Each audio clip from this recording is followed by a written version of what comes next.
नमस्कार दोस्तों, आज इस वीडियो में हम भगवान शिव के 12 ज्योतिर्लिंग श्रृंखला में उनके चौथे ज्योतिर्लिंग यानी ओमकारेश्वर ज्योतिर्लिंग की कथा लेकर प्रस्तुत हैं। ओमकारेश्वर ज्योतिर्लिंग मध्य प्रदेश के प्रसिद्ध शहर इंदौर के समीप स्थित है। यह शिव जी का चौथा प्रमुख ज्योतिर्लिंग कहलाता है।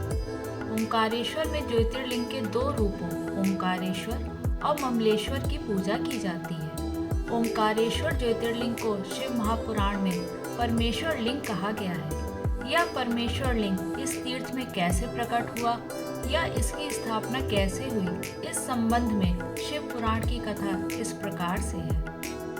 एक बार मुनि श्रेष्ठ नारद ऋषि घूमते हुए गिरिराज विंध्य पर पहुंच गए। विंध्य ने बड़े आदर सम्मान के साथ उनकी विधिवत पूजा की। मैं सर्वगुण संपन्न हूँ, मेरे पास हर प्रकार की संपदा है, किसी वस्तु की कमी नहीं है। इस प्रकार के भाव को मन में लिए विंध्याचल नारद जी के समक्ष खड़ा हो गया। अहंकार नाशक श्री नारद जी विंध्याचल की अभिमान से भरी बातें सुनकर लंबी सांस खींचते हुए चुपचाप खड़े रहे। उसके बाद विंध्य पर्वत ने पूछा, आपको मेरे पास कौन सी कमी दिखाई दी? आपने किस कमी को देखकर लंबी सांस खींची?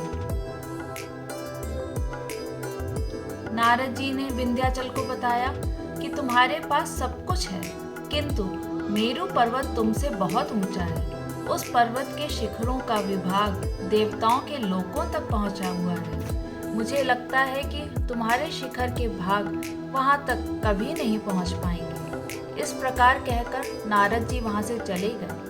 उनकी बात सुनकर विंध्याचल को बहुत पछतावा हुआ। वह दुखी होकर मन ही मन शोक करने लगा। उसने निश्चय किया कि अब वह विश्वनाथ भगवान सदाशिव की आराधना और तपस्या करेगा। इस प्रकार विचार करने के बाद वह भगवान शंकर जी की सेवा में चला गया, जहाँ पर साक्षात ओंकार विद्यमान है।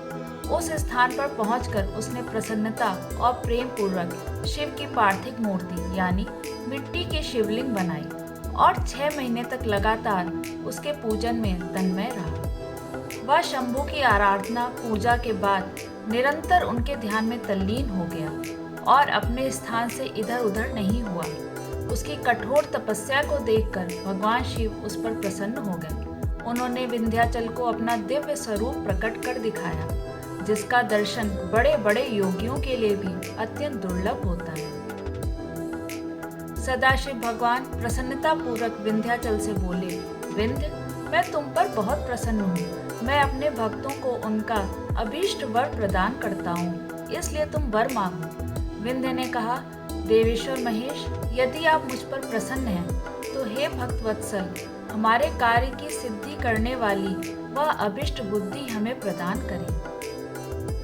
भगवान शिव ने जब विंध्य को उत्तम वर दे दिया, उसी समय देवगण तथा शुद्ध बुद्धि और निर्मल चित्त वाले कुछ ऋषिगण भी वहां आ गए। उन्होंने भी भगवान शंकर जी की विधिवत पूजा की और इनकी स्तुति करने के बाद उनसे कहा, प्रभु, आप हमेशा के लिए यहाँ स्थिर होकर निवास करें। देवताओं की बात से महेश्वर भगवान शिव को बहुत प्रसन्नता हुई। लोगों को सुख पहुँचाने वाले परमेश्वर शिव ने उन ऋषियों तथा देवताओं की बात को प्रसन्नता पूर्वक स्वीकार कर लिया। वहां स्थित एक ही ओंकार लिंग 2 स्वरूपों में विभक्त हो गया। प्रणव के अंतर्गत जो सदाशिव विद्यमान हुए, उन्हें ओंकार नाम से जाना जाता है। इसी प्रकार पार्थिव मूर्ति में जो ज्योति प्रतिष्ठित हुई थी, वह परमेश्वर लिंग के नाम से विख्यात हुई। परमेश्वर लिंग को ही अमलेश्वर भी कहा जाता है। इस प्रकार भक्त जनों को अभीष्ट फल प्रदान करने वाले ओमकारेश्वर और परमेश्वर नाम से शिव के ये ज्योतिर्लिंग जगत में प्रसिद्ध हुए। हर हर महादेव। ओम नमः शिवाय। धन्यवाद।